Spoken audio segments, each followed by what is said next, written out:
Hey everybody, welcome to Why Buy. Let's talk about the Specialized Comp 29 Rockhopper.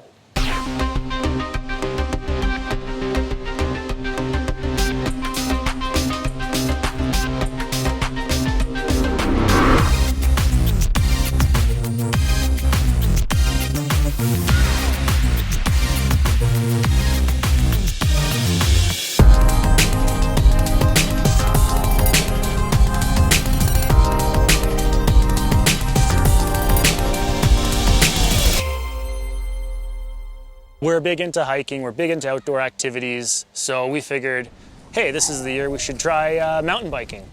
If you didn't know this, in 2020, bike sales skyrocketed in the world.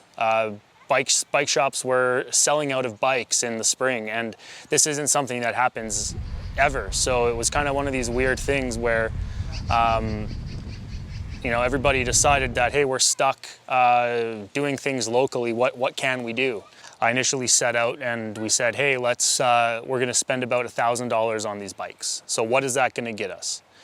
So from my research, $1,000 Canadian is going to get you a hardtail bike. You're going to be hard pressed to find anything that has dual suspension, and if you can find something that has dual suspension, it's probably not going to be the greatest. You're going to sacrifice on a lot of other areas for that price point. For a beginner, it's not something you're going to need to go and spend a bunch of money on. This bike has, I'm not exactly sure what it's called, but it only has the one gear on the front. You do have full 9 on the back, so it is a 9-speed bike as compared to, I'm sure it's a lot more common, and maybe not so much these days anymore, but from me growing up, it was more common to have multiple gears up front and multiple gears in the back to give you like 27 combinations, for example, right? If it was 3 speeds up front. When you're mountain biking, you don't necessarily need 27 different options, right? What's important to me is that when you're going really fast through a trail, your brain is doing so many different things. It's assessing speed, it's assessing turns, you're braking, front brake, back brake. Not having that front gear is one less thing your brain has to be kind of constantly thinking about on the trail. And I think to just have your one right hand be responsible for shifting gears is kind of this, it seems so small, but it actually is quite a big thing that you don't have to think about with your left hand. Your left hand is kind of your front brake, and that's it. That's all you use it for. Here so for example, like here's your right hand, you've got your back brake, and then you've got your gear system, and this is your only gear system on the whole bike. So that is nice. You've got your trigger finger to shift down and your thumb to shift up to make it easier to ride.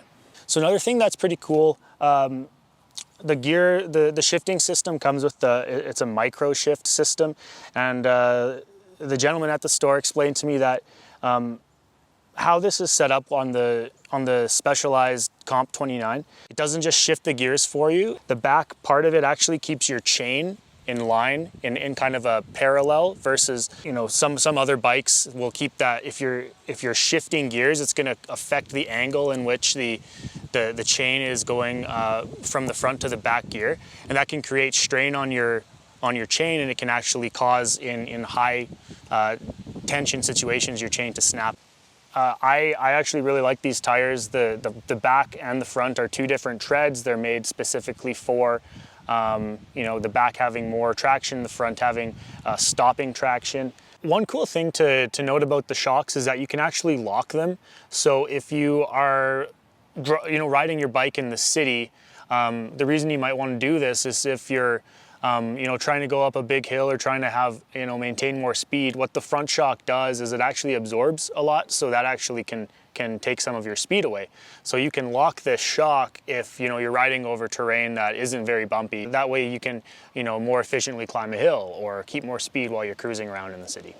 And lastly, for an $1,000 bike, you can expect that you're going to have disc brakes. They're very important. I would suggest if you're looking for your first mountain bike, at least make sure you're getting disc brakes, because if you decide to go on any mountain trail, you're going to need them, and not just your back brake. Like I find, you go down a steep hill that has not a whole lot of traction, you're on both brakes all the way down to make sure you're not flying off into a tree.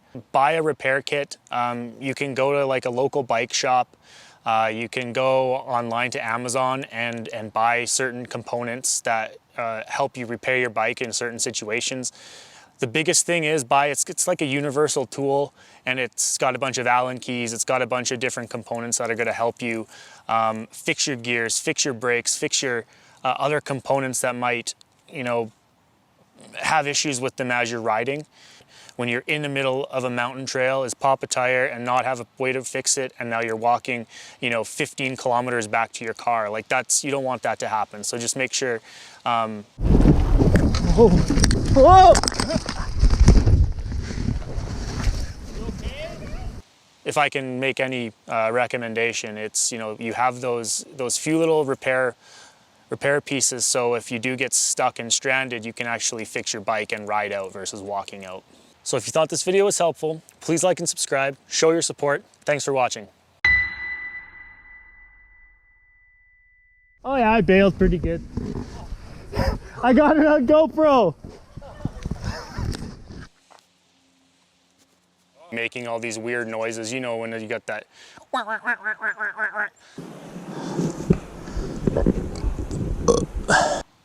Buy a helmet. Oh yeah. You can't really go wrong buying into a big brand like Specialized. No, those aftermarket pedals. with this bike.